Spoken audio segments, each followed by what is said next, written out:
Hey, what's up? It's Jim, and today I'm going to talk about Presence. This is one of two Steven Soderbergh films that are going to come out this year. It is his first film, I think, that's been in theaters since maybe Logan Lucky or something. I'm not exactly sure when the last time, but it's the last time I gotten this. This is the first time I've seen a movie of his in theaters in a long time. Maybe since Logan Lucky, I'm not sure. One of his two collaborations he has with David Kemp, which are coming out this year. As well, they previously worked on Kimmy, which I really liked quite a bit.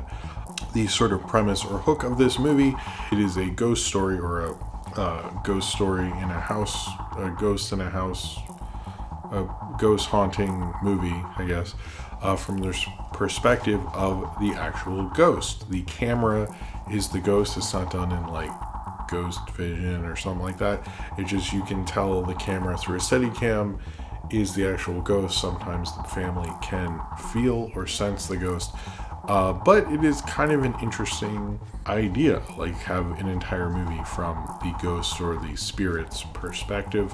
A family has moved into the house. The mother, Rebecca, played by Lucy Liu, Chris, played by Chris Sullivan, older brother Tyler, Chloe, played by Kalina Liang, and Eddie Madej is playing Tyler, and then they have moved in to the house recently, and they can sense, Chloe can sense that there is a presence there. She is in grief because her friend, one of her best friends, died, and another sort of not as close friend died as well, but she's sort of dealing with her grief, but also can sense there's a presence there. She thinks it's her friend, whose name is Nadia, but we'll see if it is, as the family's sort of coming undone, and her brother Tyler has a friend who Chloe has a crush on and stuff like that. And we can see the family kind of get messed with, and the ghost slowly reveal itself to the family. I'm used to Steven Soderbergh's work, and what I like about him actually is how prolific he is. I also like how he messes with genres. He kind of dips in, messes with the conventions and stuff, or finds a unique take on it and sort of dips out. And he usually likes to make all sorts of different kinds of films.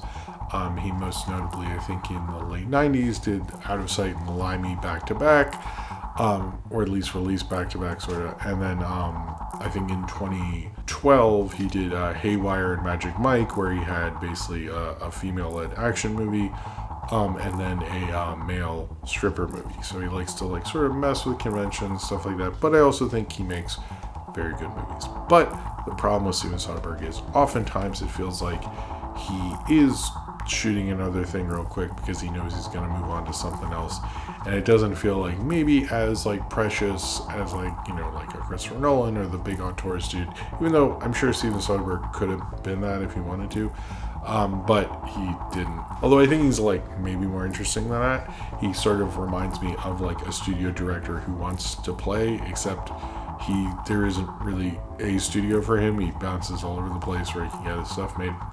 But this often felt like this is Soderbergh's riff, and he's, I know it was shot in 11 days and very quickly. It feels it, it feels like he is smart enough to get this to work, but I don't know if it necessarily turns the ghost genre on its head. It is a really interesting experiment, and kind of what the David Kemp, who's a legendary screenwriter, helped write Jurassic Park, and I think worked on the first Spider-Man, and he's done a ton of stuff. He's very good, and I like his script for Kimmy a lot more than this. But I think what sort of works about this is definitely the presence, or the ghost, or the spirit, or whatever, going through the house. For the most part, it's interesting. There's one part where the kids are kissing, and the presence, which is just probably Steven Soderbergh, because he does everything on his movies with the camera really close to them, and at that point I did think this is weird that I know a 60, I don't know how old Steven Soderbergh is, but he's older than me, and this 50 plus dude getting his camera real close to kids making out was that took me out of it a little. Sorry, I don't really think of that, but at that point it was I would have felt uncomfortable. I don't know. I get that it wasn't him, it was the ghost, but I'm just saying that was the only part they really thought about it. But it's interesting, they got that to work, how when the ghost would move stuff and present spirit, whatever. How when it would get worried someone found it, it would hide in the closet, which is kind of a cute thing. But I think it was, I've often said the problem is you don't want non-horror people messing with horror, and sometimes you get weird results. And I think this was fairly solid. David Kemp's done a bunch of horror stuff. I think it's plays like a gothic kind of ghost tale, and it feels like Steven Soderbergh's directing sort of like his episode of The Twilight Zone, and here you go, there, we're done, this was quick. I did like Chris Sullivan, who I forgot, he was in The Nick. I know most people know him from This Is Us, but he is sort of a Soderbergh veteran, I guess, because he was on The Nick. He was good. Him and Lucy Liu are good enough actors that when I'm watching them and their body language is I just don't buy that you guys were ever together ever, but they were also good enough actors that they can sort of make it work, which I was you know what, I appreciate that this doesn't make sense really, but you guys are good enough actors that you at least got it to work like that. There's certain when they do casting, they try to make it look more natural, and obviously and it's not because he's this huge white dude and she's a small Asian lady and stuff. That's not really my issue with it. It's just natural chemistry didn't make sense, but they got it to work despite that, which I was I've always liked Lucy Liu as an actress. I like Chris Sullivan, and I thought props to them, because it felt I know it was a rushed film, but it often felt like a very quick horror thing, and it felt like they made the most of what they could do. There's a whole financial crimes thing with her character that sort of gets dropped at some point. To a point where it's did I miss? Did she go, nah, it's cool. The work was fine with me stealing money. Don't worry about it. They just never get into it. I don't know. It was such a big plot point, and then the ghost happened, is more prominent. And they're all right, well, let's forget the financial thing. And never comes up again. I was wondering where we're going with that, but whatever. I like this kind of Soderbergh thing. I'm a fan of his. I find him sort of inspiring as someone who makes stuff that he still does it, still makes interesting work. I think this is an interesting attempt at doing horror film. It's a different thing, and that's sort of what the horror genre likes, is doing different things. It likes being gimmicky, it likes doing things, it likes messing with the conventions as much as it likes going into them. And I think this works as a solid ghost film. It's probably one of the more interesting ones I've seen. I just think it's often when he's doing these quick things, sometimes it feels it's interesting, he gets into it, and sometimes I do feel especially in this one, I felt he was going through really quickly. Maybe he's going with horrors, horror very much Nosferatu. The recent one was sort of a rare thing. Most of them are really cheap and quickly made, and that's how the genre works, and maybe he's leaning into that. Maybe it was an attempt to sort of lean into that. It just felt he knew he was doing it too quick. I don't know. I have not seen Unsane, and I've reviewed a good amount of Soderbergh and seen a good amount of his stuff, but this I enjoyed it. It just feels sort of a lesser, it's just sort of oh, that was a cool riff that I did, and I don't know if it is a decent little ghost story. I did kind of what it did, and it's kind of pops out at me a bit, but it just doesn't, it's not a film I love. I'm just sort of okay with, and I'm that it was short. This was what? It was 85 minutes. It was a pretty solid 85 minutes.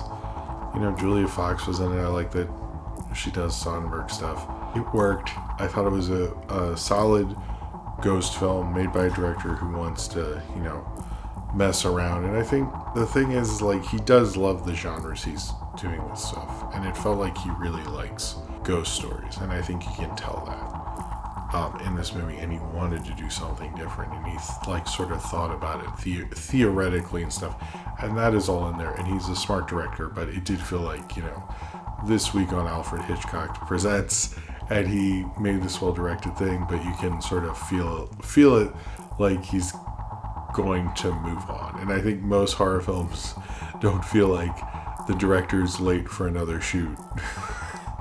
that he needs to get to, you know? And I think that was like, you can sort of sense that in the energy. It felt like, okay, I did this. And, you know, I get that that's Soderbergh, and I like that he does that. But at the same point, this felt like he was like, this is the riff. Hope you enjoyed it.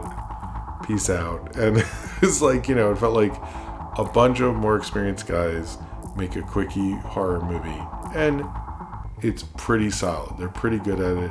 But I think there's a different energy to, you know, a bunch of younger directors or directors who, you know, this is their movie that year and they really believe in it and stuff making them. Then these guys, I think the passion didn't feel as much there, but are they good? Like, everyone's good enough who worked on this that it all came together and it's a really solid movie.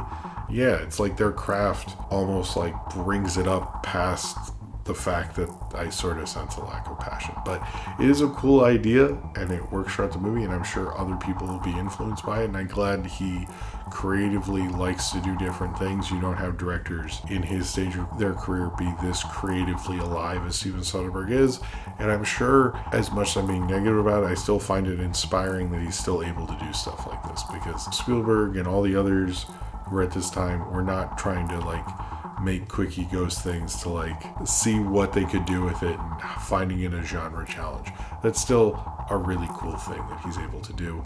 I don't know if you know, the family just feels like a family and all those things. There's certain things like talking about negative bullying, and I sort of liked the twist in the end and stuff like that. But I hope his next one's a little, I don't know, feels like the passion is sort of there, because I think that's the difference between before he retired or whatever in the 2010s and other things. It felt like he was a little more invested, and this feels like he just wanted to get the riff done and do his interesting thing. But I mean, damn, some really talented people worked on this, and you can tell when you get true professionals working on a film. It kind of reminds me a bit of classic Hollywood, where, like, you know, maybe if this was in a lesser hands with this less passion, it would fall apart, but it sort of doesn't. It works as a whole story, it works as a whole film.